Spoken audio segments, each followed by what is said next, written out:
हे सुमन तिमीले किन नाक फालेको किन नाक फालेको जोडी राम्रो भालेर आलेको काली बारे हे अझै कुरा भा छैन पुरा त भा छैन पुरा त मेरो नाम हो यिनको हो कुरा त काली बारे दाइ हे भन्छ भाले आलेकै बन्नी हो आलेकै बन्नी हो यो विषयमा हजुर के भन्ने हो काली बारे दाइ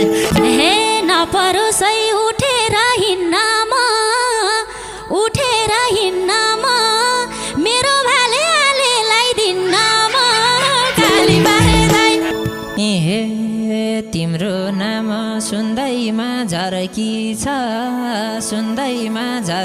छ विचार गर श्रीमती चर्की छ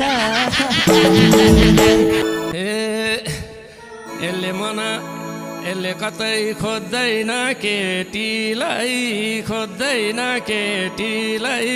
मन पराउँछ ऊ भन्दा जेठीलाई काली बारे दाइ ए कति कुरा काट्छ यहाँ आएर नानी तिमीलाई थाहा छैन ए काट्छ यहाँ आएर आजभोलि सिलास लाएर काली बारे दाइ भाले देख्दा मेरो मन दङ्गै छ नुन बुढी र सुन बुढी सँगै छ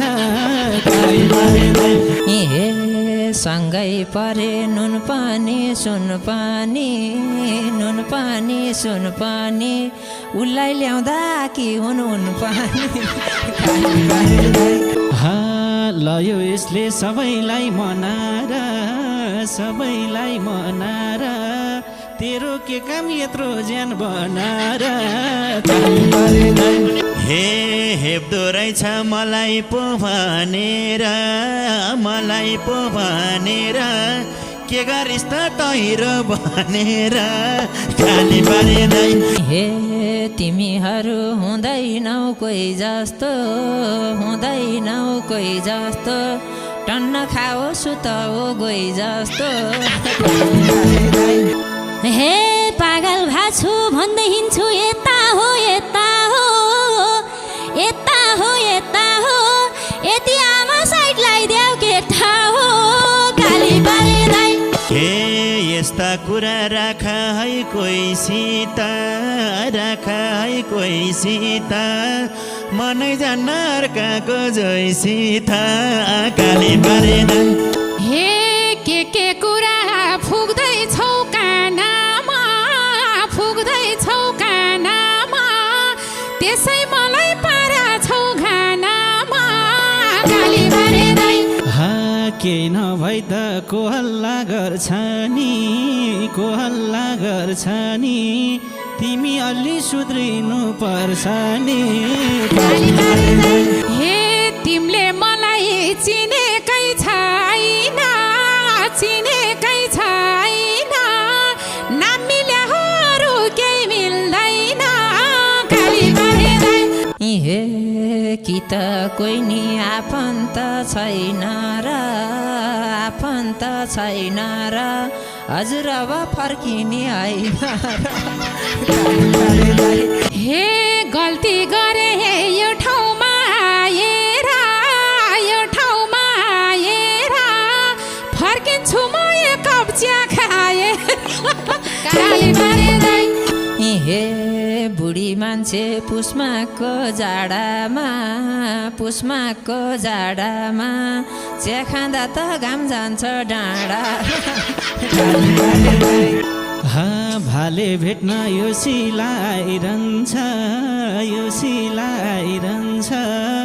जान्ने छ कि टिकानी लाइरहन्छ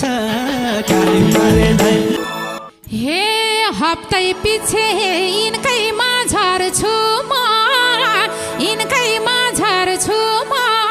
भन्थे मलाई ज्योतिष काम गर्छु म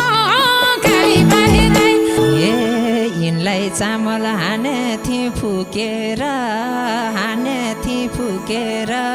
बुढी माउलाई लाएछ झुके हान्या रहेछस् फुकेर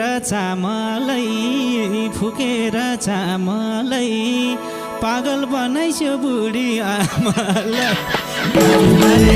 हे आजैदेखि अर्कैको भइहाल्छिन् अब सिस्नो न त गइहाल्छिन् काली पारे दाइ हे सोधिरहेछन् भनेछन् को हो नि काकासँग लगाइदिनुहोस् मोहनी हे कस्तो रहेछौ पाइसके मैले भ्याउ मैले दिएको सुन पैसा फिर्ता ल्याऊ काली पारे दाइ ए हेर शिला म जस्तो जेठालाई आँखा नलाउ अल्ला रे केटालाई काली पारे दाइ उसँग